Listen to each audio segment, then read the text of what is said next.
Walaupun tampak tak masuk akal, Raja mengampuni Bima karena keinginan kuat raja untuk menjadi raja berwibawa dan memiliki kuda bisa terbang. Terima kasih telah menonton di channel kami.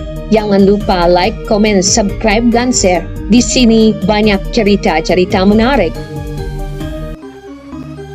Kisah seorang pemuda yang lolos dari hukuman mati.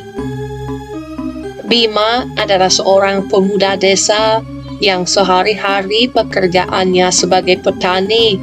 Ia keluar masuk sawah. Sedangkan saudara sepupunya Bagus yang usianya lebih tua setahun darinya bekerja sebagai pemotong kayu atau penebang kayu di hutan. Sebenarnya Bima dan Agus ingin juga menjadi orang kaya. Ia terus melakukan rutinitas seperti itu saja. Yang membuat miris hatinya sebagai orang miskin.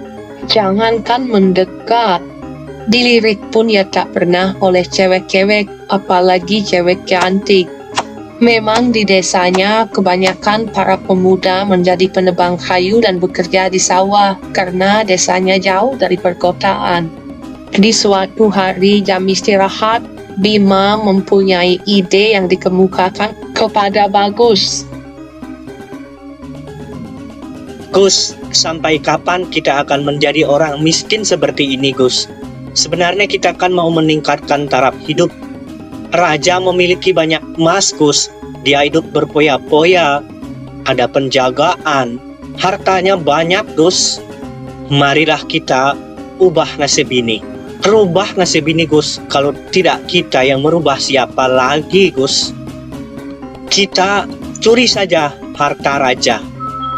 Dan kalau kita sudah menjadi orang kaya, tentu kita akan dihormati, Gus. Kalau kita menjadi orang miskin, tak pernah ada orang mau menghormati kita, Gus. Hidup ini sekali, Gus. Ayo kita curi. Tidak masalah. Kalau itu kita dapatkan, cuma sekali saja berapa banyak harta yang bisa kumpulkan, Gus. Dengarkan, Gus. Melihat tatapan mata Bagus, sepertinya ia kurang setuju dengan perbuatan seperti itu. Aku tahu, Gus. Pikiranmu pasti akan tak mendapatkan sorga. Berpikir neraka, sorga. Sekarang saja kita sudah di neraka, Gus. Bagaimana, Gus? Perbuatan itu pasti ada konsekuensinya. Ya pasti kita akan dihukum karena kita berbuat jahat. Tentu kita harus bertanggungjawabkan bagaimana kalau kita tidak pikirkan risiko-risiko yang akan timbul yang kita lakukan itu. Bagus, semakin lama kamu berpikir, maka keadaan hidup kita semakin bertambah parah. Terlalu banyak perhitungan. Kamu tak usah berpikir seperti itu sekali saja. Berkat bujuk rayu dan desakan dari Bima, maka luluhlah hati Bagus dan ia pun menyerah setuju dengan pendapatnya Bima. Jauh-jauh sebelum ia melakukan tindakan pencurian ke istana, ia terlebih dahulu mengadakan penyelidikan.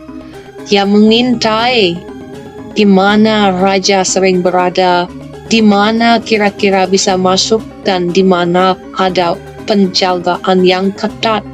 Itulah yang ia pikirkan berdua sebelum ia melakukan perbuatannya.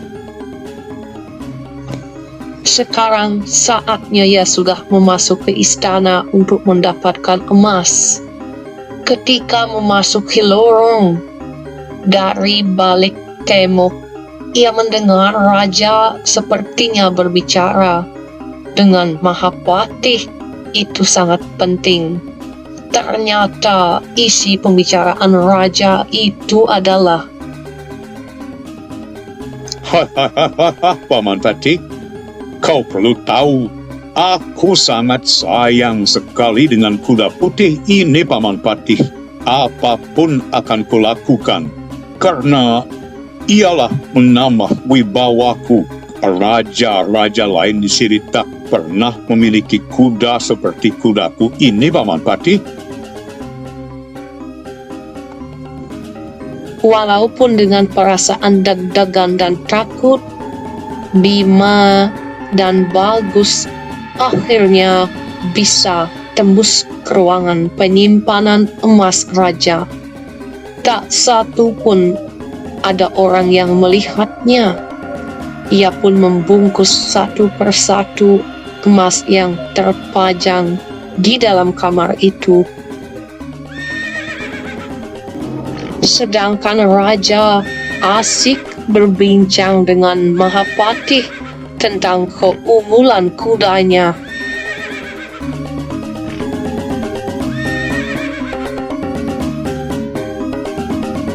Merasa dirinya telah aman, tak ada yang mengetahui. Sangat senang sekali perasaannya karena ia akan segera menjadi orang kaya dan berharga di masyarakat. Itulah yang menjadi cita-citanya.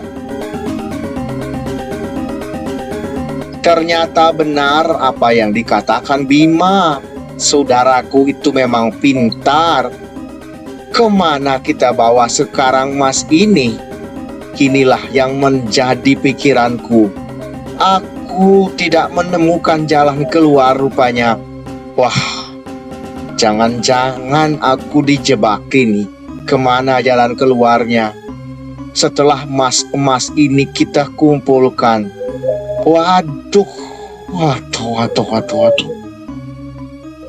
Emas-emas itu telah semuanya dikuras oleh Bima dan Bagus. Mereka sekarang sudah kebingungan mencari jalan keluar. Mereka tadinya masuk di pintu timur, ternyata sudah tertutup.